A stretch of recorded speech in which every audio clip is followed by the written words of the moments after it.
Hello friends, എല്ലാവർക്കും ഒരു പുതിയൊരു വീഡിയോയിലേക്ക് സ്വാഗതം. അപ്പം ഒരു ഈവനിങ് ഒരു പഴംപൊരി പൊരിക്കാമെന്ന് വിചാരിച്ചു. വീട്ടിൽ തന്നെ ഉണ്ട് ഇന്ന്. അപ്പം ഇന്ന് നേന്ത്രപ്പഴം ഇല്ലാത്തതുകൊണ്ട് ചെറുപഴമാണ് എടുത്തത്. അപ്പം ഫസ്റ്റ് ടൈമാണ് ഞാൻ ചെറുപഴം കൊണ്ട് പഴംപൊരി പൊരിക്കുന്നത്.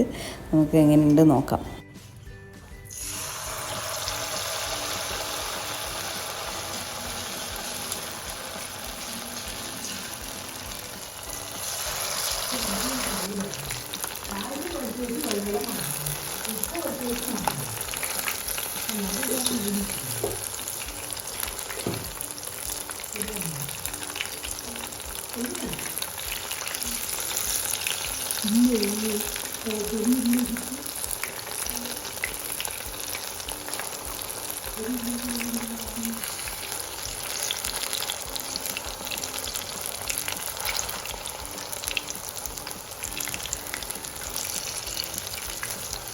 അപ്പോൾ ഇതെല്ലാം ഫ്രൈ ചെയ്ത് മാറ്റി വെച്ചിട്ടുണ്ട്.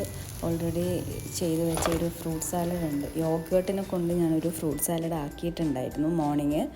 അപ്പം അതും കൂട്ടി കഴിക്കാം. പഴംപൊരി ഐസ്ക്രീമും ഒരുപാട് കഴിച്ചത് കണ്ടിട്ടുണ്ട്. അപ്പം ഫ്രൂട്ട് സാലഡ് ആക്കിയത് യോഗേർട്ടിനെ കൊണ്ടാണ്, ഗ്രീക്ക് യോഗേർട്ടിനെ കൊണ്ടാണ്.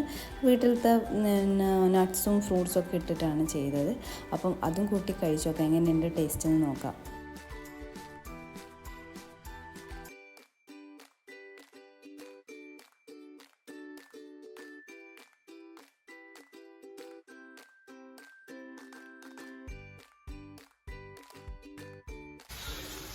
ഫ്രൂട്ട് സാലഡ് വിത്ത് പഴംപൊരി ടേസ്റ്റ് ചെയ്ത് നോക്കാം.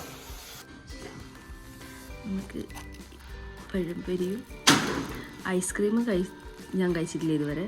പഴംപൊരിയും ഫ്രൂട്ട് സാലഡ് കഴിച്ചു നോക്കാം. യോഗേർട്ടിലാണ് ആക്കിയത്. കൊതി വിട്ട് നിൽക്കുന്ന റോക്കി, നിനക്ക് തിന്നാൻ പറ്റൂല കേട്ടാ.